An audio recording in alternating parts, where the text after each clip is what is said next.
Երևանի մանկան տանը երեխաներն հայտնվում են տարբեր պատճառներով։ Ըստ մանկատան տնօրենի, իրենց երեխաներին մանկատուն հանձնող ծնողների թիվը վերջին տարիներին նվազել է։ Մանկատուն երեխաները բերում են, ինձ թվում է, անկախ ամեն ինչից, հիմնականում դա արտամուսնական կյանքից ծնված երեխաներն են։ Կան ծնողներ, որոնք հրաժարվում են իրենց երեխաներից 90%-ը առողջական խնդրից ելնելով։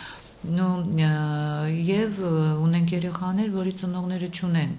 էլեմենտար բնակարան, ապրելու վայր չունեն։ Տնօրենի խոսքերով մանկատունն ընդունում է նորածին հասակից մինչև 6 տարեկան երեխաների։ Երեխաները ընդունվում են մարզային հանձնաժողովի եզրակացության հիման վրա եւ սոցիալ-նախարարության կողմից տրված ուղեգրի։ Լինում են դեպքեր, երբ երեխան մինչև 6 տարեկան դառնալը ժամանակավոր հանձնվում է մանկատան խնամքին ծնողի դիմումի համաձայն։ Բայց դա չի նշանակում, որ իրանք չեն պետքա չայցելեն իրենց երեխաներին, այսինքն շաբաթը 1 օր մենք ունենք այցելության օր։ Այստեղ է բնակվում նաև ամուսնուծեցի հետևանքով սպանված Զարուհի Պետրոսյանի դուստրը, ով տնօրենի խոսքերով շատ դժվար հարմարվեց մանկատանը։ 2 շաբաթ նույնիսկ ավելին պետք էր, որ ինքը հարմարվեր։ Տատիկը սպասում է որոշում ունենա մարզային հանձնաժողովի, եթե թույլ տան երեխային տանի տուն։ Այսօր Երևանի մանկան տանը ապրում է 68 երեխա։ Ամեն երեխան ունի իր մանկաբուժը։ Մեր երեխաները բուսաբանական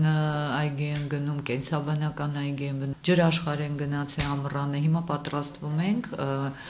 մարտի վերջ կամ մինչև ապրիլի 15-ը Դիլֆինարի տանենք մեր երեխաներին։ Անկախ տածած հոգատարությունից մանկատան տնօրենը իրենց երեխաներից հրաժարվածներին հիշեցնում է, որևէ մեկը երեխայի համար չի կարող փոխարինել ծնողին։ Լուսինե Խաչատրյան, Հովսեփ Հովսեփյան, IPV